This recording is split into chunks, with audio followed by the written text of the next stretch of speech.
दोस्तों एक बार फिर हम लोग डायरेक्ट इनडायरेक्ट पर, और ये डायरेक्ट इनडायरेक्ट की हमारी ये तीसरी वीडियो है। इससे पहले मैं 2 वीडियो बना चुका हूँ। अगर आप लोगों ने वो वीडियो नहीं देखी है तो एक बार जा कर के उन वीडियोज़ को ज़रूर देख लीजिएगा। ऐसा मैं इसलिए कह रहा हूँ क्योंकि अगर आप पिछली लास्ट की 2 वीडियो नहीं देखोगे तब तक आपको ये वीडियो समझ आने वाली नहीं है। चलो मैं थोड़ा सा संक्षिप्त उसका रिवीजन करा देता हूँ आपके लिए। हमने लास्ट वीडियो में आपको सिखाया था असर्टिव सेंटेंस को डायरेक्ट से इनडायरेक्ट में कन्वर्ट करना। उसमें मैंने सबसे पहला रूल बताया कि यदि रिपोर्टिंग वर्ब प्रेजेंट या फ्यूचर टेंस में हो तो रिपोर्टेड स्पीच के टेंस की वर्ब में हम कोई परिवर्तन नहीं करते हैं, केवल प्रोनाउंस को बदल देते हैं। लेकिन समस्या हमारे सामने ये आती है कि हम प्रोनाउंस को कैसे बदलें। तो इसके लिए हमने एक ट्रिक आपको बताई थी कि प्रोनाउन को बदलने के लिए हम सन/123 को याद कर लेंगे। किसको याद कर लेंगे उसको बदलने के लिए? सन/123। अब इसका मतलब क्या होता है? सन/123 से मतलब फर्स्ट पर्सन के प्रोनाउन को सब्जेक्ट के अनुसार, सेकंड पर्सन के प्रोनाउन को ऑब्जेक्ट के अनुसार और थर्ड पर्सन के प्रोनाउन में हम कोई परिवर्तन नहीं करते हैं। अब फिर से हमारे सामने क्वेश्चन कि सर आपने तो बता दिया कि फर्स्ट पर्सन के प्रोनाउन को सब्जेक्ट के अनुसार, अब हम तो ये भी नहीं पता हमारा फर्स्ट पर्सन का प्रोनाउन क्या होता है। ओके, तो फर्स्ट पर्सन के प्रोनाउन के लिए क्या करना होगा? आपको ये वाली आपको टेबल याद करना होगी। आप अगर इस टेबल को याद कर ले तो फर्स्ट पर्सन के प्रोनाउन सिंपल भाषा में याद कर लीजिए, I, me, my, we, us, our. Second person के प्रोनाउन यू, यू, योर। बाकी सभी हमारे क्या होते हैं? थर्ड पर्सन के प्रोनाउन होते हैं, जैसे he, him, his, she, her, her, they, them, their, it, its और नेम, नेम, नेम। इस तरीके से भी याद कर सकते हो। थोड़ा सा हम प्रोनाउन टेबल को आपको स्टडी कराते हैं।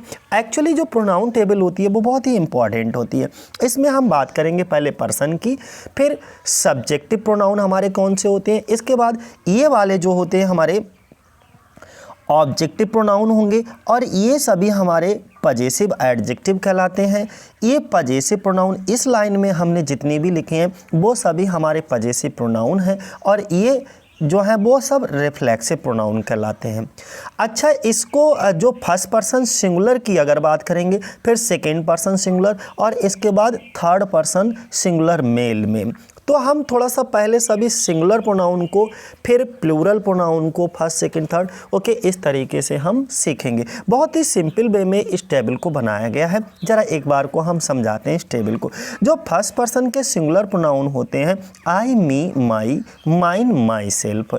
अगर हम देखो यहाँ पर आई आ जाए तो ये क्या हमारा सब्जेक्टिव प्रोनाउन है, मी ऑब्जेक्टिव प्रोनाउन है, माई पजेसिव एडजेक्टिव है। क्यों? अच्छा, इसको पजेसिव एडजेक्टिव इसलिए कहते हैं क्योंकि इनका सिंगल कभी भी प्रयोग नहीं होता, ये कभी प्रोनाउन नहीं हो सकते। माई के बाद आपको एक नाउन अवश्य रखना पड़ेगा। क्या रखना पड़ेगा? एक नाउन को आपको अवश्य लगाना ही लगाना पड़ेगा, नाउन लगाना ही पड़ेगा। तो ये मान करके चल, जैसे हम बता दें माई फादर, माई नेम, तो माई के बाद जो मैं my pen, okay, my shirt, my voice, कुछ भी बोलिए आप, जो भी इनके बाद पजेसिव एडजेक्टिव के बाद जो भी रखेंगे सिंगल यूज नहीं होगा, इनके बाद एक नाउन का प्रयोग जरूर होगा। दूसरा, ये पजेसिव प्रोनाउन होते हैं और इनके बाद किसी भी तरीके से और किसी भी नाउन का प्रयोग नहीं होता है। अच्छा, जिसमें सेल्फ या सेल्फ्स लगा हो तो वो हमारे रिफ्लेक्सिव प्रोनाउन होते हैं। क्लियर हो गया होगा? तो अब यहाँ पर देखिए, ये थर्ड पर्सन सिंगुलर होते हैं लेकिन मेल में प्रयोग होते हैं, ही, हिम, हिज और हिमसेल्फ। ठीक है। थर्ड पर्सन ये फीमेल यूज होता है, सी, हर, हर्स और हर सेल्फ। इसके बाद थर्ड पर्सन में ये न्यूट्रल जेंडर में प्रयोग होता है, इट, इट्स और इटसेल्फ।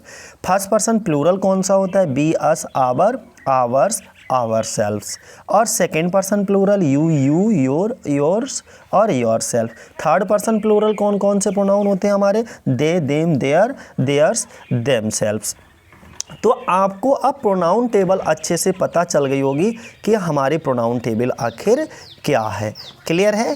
तो जब आपको ये चीज़ क्लियर हो जाती है ना तो आपको कोई मुश्किल नहीं आएगी। सबसे पहले आपको प्रोनाउन टेबल अच्छे से तैयार कर लेना।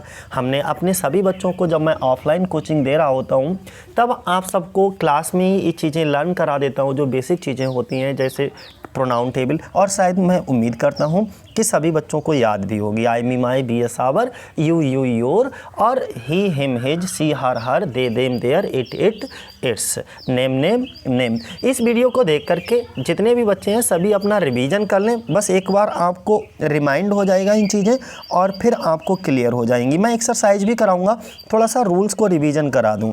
10-15 मिनट की वीडियो बनाऊंगा और इसके बाद आपको इस पर आधारित जितने भी हमारे एग्जाम्पल होंगे असर्टिव सेंटेंस के, और जो एग्जाम्पल वो लेकर आऊँगा जो आपके बोर्ड की परीक्षाओं में अब पूछे गए होंगे, उन एग्जाम्पल्स का जिक्र करूँगा मैं। चलो देखते हैं। जब भी हम डायरेक्ट, देखो हमने पहले वीडियो में ये बताया जब रिपोर्टिंग वर्ब प्रेजेंट या फ्यूचर टेंस में हो तब तो कोई परिवर्तन नहीं करते, लेकिन अगर रिपोर्टिंग वर्ब हमारा जो है वो पास्ट टेंस में है तो हम रिपोर्टेड स्पीच के टेंस की वर्ब को भी हम पास्ट टेंस में बदल देते हैं। जैसे अगर प्रेजेंट इंडेफिनिट में है तो वो पास्ट इंडेफिनिट में हो जाएगा। ओके, पास्ट इंडेफिनिट में है तो वो पास्ट परफेक्ट में हो जाएगा। इस तरीके से मैं यहाँ पर आपको डिस्कस करता हूँ। जैसे प्रेजेंट इंडेफिनिट किस में कन्वर्ट हो रहा है? पास्ट इंडेफिनिट में। प्रेजेंट कॉन्टिन्यूअस किस में कन्वर्ट हो रहा है? पास्ट कॉन्टिन्यूअस में। प्रेजेंट परफेक्ट पास्ट परफेक्ट में। पास्ट इंडेफिनिट को पास्ट परफेक्ट में, पास्ट कॉन्टिन्यूअस को पास्ट परफेक्ट कॉन्टिन्यूअस में, और प्रेजेंट परफेक्ट कॉन्टिन्यूअस को पास्ट परफेक्ट कॉन्टिन्यूअस में। तो अब आपको बहुत अच्छे से क्लियर हो गया होगा कि आपकी चीज़ें कैसे क्लियर होना है। तो ये वाला अच्छे से समझ आ गया कि जब भी हम रिपोर्टिंग वर्ब अगर पास्ट में है, लेकिन कैसे पहचानोगे रिपोर्टिंग वर्ब पास्ट में है? सबसे अच्छी पहचान रिपोर्टिंग वर्ब में सैड लगा होगा। क्या लगा होगा? सैड। तो रिपोर्टेड स्पीच के टेंस की जो वर्ब होगी उसे भी आप पास्ट में कर दीजिएगा। जैसे हम और सिंपल भाषा में अगर आपकी बात करें, ये तो चीज़ क्लियर हो गया होगा। प्रेजेंट इंडेफिनिट को पास्ट इंडेफिनिट में, प्रेजेंट कॉन्टिन्यूअस को पास्ट कॉन्टिन्यूअस में, प्रेजेंट परफेक्ट को पास्ट परफेक्ट में, पास्ट इंडेफिनिट को पास्ट परफेक्ट में, पास्ट कॉन्टिन्यूअस को पास्ट परफेक्ट कॉन्टिन्यूअस में, और प्रेजेंट परफेक्ट कॉन्टिन्यूअस को पास्ट परफेक्ट कॉन्टिन्यूअस में।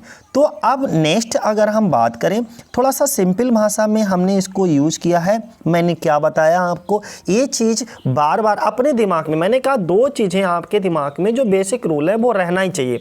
एक तो टेबल रहना चाहिए। टेबल अगर अच्छे से आपको याद नहीं है तो भी आप डायरेक्ट इनडायरेक्ट बनाने में गलती करोगे। और अगर आपको ये वाला अगर रिपोर्टिंग वर्ब पास्ट में है, ओके, और तो रिपोर्टेड स्पीच की टेंस की वर्ब भी पास्ट में होनी चाहिए, ये वाला अगर आपके दिमाग में नहीं है तो भी आप डायरेक्ट से इनडायरेक्ट बनाने में हमेशा गलतियां करोगे, और उन्हीं गलतियों को रिमूव करने के लिए हमको यहाँ पर बेहतर करना होता है। तो चलो एक बार को देखते हैं। अगर यहाँ से देखिएगा हम दिखा रहे हैं कि वर्ब की फर्स्ट फॉर्म, मान लीजिए रिपोर्टिंग वर्ब पास्ट में है और रिपोर्टेड स्पीच में कहीं पर भी वर्ब की first form yes yes do या डज लगा है तो उसे वर्ब की सेकेंड फॉर्म में चेंज करना है। कैसे बोलोगे? वर्ब की first form yes yes do या डज को काय में चेंज कर देते हैं? वर्ब की सेकेंड फॉर्म में। डू नॉट डज नॉट को डिड नॉट में, इजारम को बाज वर्ब में, हैज हैव को हैड में, वर्ब की सेकेंड फॉर्म को हैड प्लस वर्ब की थर्ड फॉर्म में, बाज वर्ब को हैड बीन में, विल का वुड, शैल का शुड, कैन का कुड, मे का माइट। ओके, लेकिन अगर वुड शुड कुड माइट ये पहले से ही दे रखे हों तो हम रिपोर्टेड स्पीच के टेंस में कोई परिवर्तन नहीं करते। क्या, एक बार फिर रिपीट कर देता हूँ। यदि रिपोर्टिंग वर्ब पास्ट में हो यानी कि सैड लगाओ तो रिपोर्टेड स्पीच के टेंस की वर्ब में निम्न परिवर्तन होंगे। कौन कौन से? वर्ब की first form yes yes do या डज को वर्ब की सेकेंड फॉर्म में, डू नॉट डज नॉट को डिड नॉट में, इजारम को बाज वर्ब में, हैज हैव को हैड में, वर्ब की सेकेंड फॉर्म को हैड प्लस वर्ब की थर्ड फॉर्म में, बाज वर्ब को हैड बीन में, बिल का वुड, सेल का शुड, कैन का कुड और मे का माइट। अब नेक्स्ट अगर हम बात करें, एक रूल और इसमें समझाने के लिए बचा है कि कोई एक्सेप्शन आ जाए, जैसे कोई यूनिवर्सल ट्रूथ हो, कोई प्रिंसिपल दे रखा हो या कोई प्रोवर्ब्स दे रखी हो आपकी, तो हम रिपोर्टेड फिर चाहे रिपोर्टिंग वर्ब हमारा पास्ट टेंस में क्यों ना हो, लेकिन फिर भी हम रिपोर्टेड स्पीच के टेंस की वर्ब में कोई परिवर्तन नहीं करते। चलो ज़रा देखते हैं, ये एक्सेप्शन है, ये अपवाद है हमारा इस रूल का। ओके, यदि रिपोर्टिंग वर्ब पास्ट टेंस में हो तो हमने बताया रिपोर्टेड स्पीच के टेंस की भी वर्ब भी पास्ट टेंस में कर देते हैं, लेकिन कब नहीं करते, जब कोई यूनिवर्सल ट्रूथ हो, कोई प्रिंसिपल दे रखा हो, कोई प्रोवर्ब्स हो, कोई साइंटिफिक रीजन दे रखा हो, नेचुरल फैक्ट दे रखा हो, तब हम रिपोर्टेड स्पीच के टेंस की वर्ब में कोई परिवर्तन नहीं करते, अर्थात तो उसको वैसा का वैसा ही उतार देते हैं। ज़रा थोड़े से एग्जाम्पल देख लो, आपको बेहतरीन समझ आ जाएगा। यहाँ पर देखिए, mother sad comma inverted comma honesty is the best policy. माँ ने कहा ईमानदारी सबसे अच्छी नीति है। तो जो honesty is the best policy, ये क्या है, हमारी एक कहावत है, एक प्रोवर्ब्स है। तो जब ये कहावत है तो हम रिपोर्टेड स्पीच के टेंस की वर्ब में कोई परिवर्तन नहीं करेंगे, इजारा को बाज वर्ब में चेंज नहीं करेंगे। इतना क्लियर हो गया डियर। नेक्स्ट हमने कहा, जैसे यहाँ पर हम तुम्हें और अच्छे से समझाने के लिए यहाँ पर क्लियर करते हैं। जैसे हमने एक ही चीज़ के कई एग्जाम्पल, हमने कहा mother said honesty is the best policy. आप इसका इनडायरेक्ट में कन्वर्ट करो, तो आप ये मत कर देना इजारा को बाज वर्ब में इसमें चेंज मत कर देना। अगर इजारा को बाज वर्ब में चेंज कर दोगे तो दिक्कत आ जाएगी, ठीक है, नहीं करना है। क्या करना, क्यों नहीं करना, वैसे तो क्या है हमने बताया, जब इधर सैड लगा हो तो इसकी वर्ब में परिवर्तन कर देते हैं, लेकिन कब नहीं करेंगे, जब कोई यूनिवर्सल ट्रूथ आ जाए, कोई प्रोवर्ब्स आ जाए। तो ये हमारी प्रोवर्ब्स है, इसीलिए जा रहा है, हमको बाज वर्ब में चेंज नहीं करेंगे और रिपोर्टेड स्पीच को ज्यों का त्यों वैसा का वैसा ही हम उतार देंगे। क्लियर हो गया डियर। नेक्स्ट अगला एग्जाम्पल हमारा है, the Guru sad comma inverted comma work is worship. कर्म ही पूजा है। ये भी हमारी एक कहावत है, जब कर्म ही पूजा है तो हम इसको भी ज्यों का त्यों ही उतार देंगे, कॉमा के स्थान पर सैड लगा करके वर्क इज वर्शिप, यानी कि सेम टू सेम। आप ये गलती नहीं करना। कौन सी गलती नहीं करना, दी वर्क वाज वर्शिप ऐसे बनाने की गलती नहीं करना। क्लियर हो गया डियर। नेक्स्ट, तो कौन कौन सी चीज़ें आने पर, फिर एक बार रिपीट कर लो। यूनिवर्सल ट्रूथ आने पर, यानी कि यूनिवर्सल फैक्ट दे रखा हो तो हम रिपोर्टेड स्पीच के टेंस की वर्ब में कोई परिवर्तन नहीं करेंगे। नेचुरल फैक्ट दे रखा हो, historical fact, geographical fact, scientific fact, proverbial fact, unique fact, अगर ये सब फैक्ट आपके दे रखे हैं तब हम रिपोर्टेड स्पीच के टेंस की वर्ब में कोई परिवर्तन नहीं करेंगे। जैसे अगर मैं बात करूँ कि एक मान लीजिए कोई भी और हैप्चुअल फैक्ट भी दे रखा हो तो भी हम कोई परिवर्तन नहीं करेंगे। जैसे हमने कहा डॉग वॉक्स एट स्ट्रेंजर्स, कुत्ते अजनबियों पर भौंकते हैं। तो ये कुत्ते की क्या है, इससे आदत का पता चलता है कि जैसे कुत्ते ने कोई अजनबी देखा और वो भौंकना शुरू कर देता है। तो अगर इस तरीके का कोई भी रिपोर्टेड स्पीच दे रखा है तो हाँ वो एक्सेप्शन में आएगा और फिर हम उसकी रिपोर्टेड स्पीच की वर्ब में हम कोई परिवर्तन नहीं करेंगे। क्लियर हो गया। तो अब आपको समझ आ गया होगा अच्छे से। द अर्थ इज़ राउंड, पृथ्वी गोल है। ये बात हमें किसने बताई, किसी वैज्ञानिक ने ही बताई, तो ये साइंटिफिक फैक्ट हो गया और इसीलिए इसमें हम यूनिवर्सल ट्रूथ कह सकते हो इसको, यानी कि तब हम इसमें अब कोई परिवर्तन नहीं करेंगे।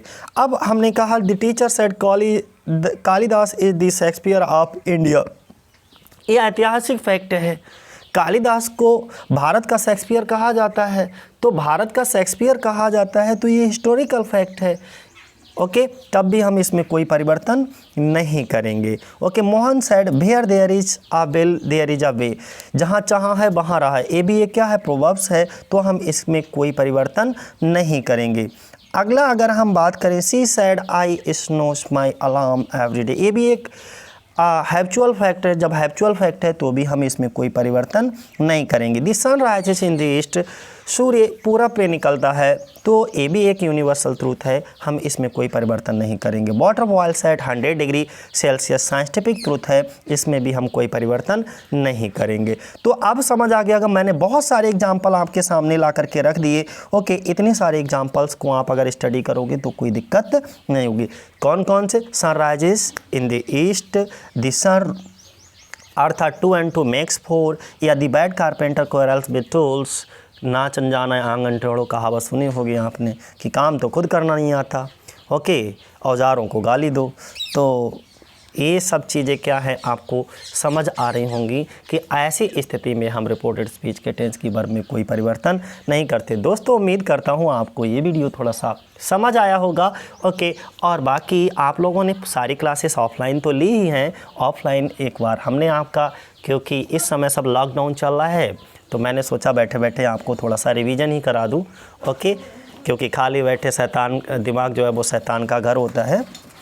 दोस्तों, जब भी आप कुछ बेसिक में एक चीज़, एक टेबल और आती है, time and place changing in reported speech. ये कुछ पॉइंटिंग वर्ड होते हैं जिनको near spacing word to, for या दूरी प्रकट करने वाले शब्दों में हम कन्वर्ट कर देते हैं। ओके, तो ये सब चीज़ें, इस टेबल को भी आपको बहुत अच्छे से तैयार कर लेना है, याद कर लेना है, जिसमें मैं बात करूँगा।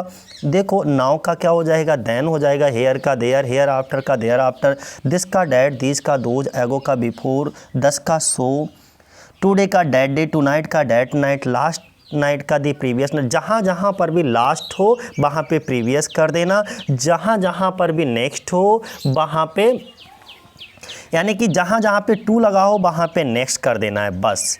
स्टरडे का दी प्रीवियस डे, टुमारो का दी नेक्स्ट डे, लास्ट का दी प्रीवियस, जहाँ जहाँ लास्ट हो वहाँ पे क्या कर दो, प्रीवियस कर दो, और जहाँ जहाँ पे नेक्स्ट हो वहाँ पे फॉलोइंग कर दो।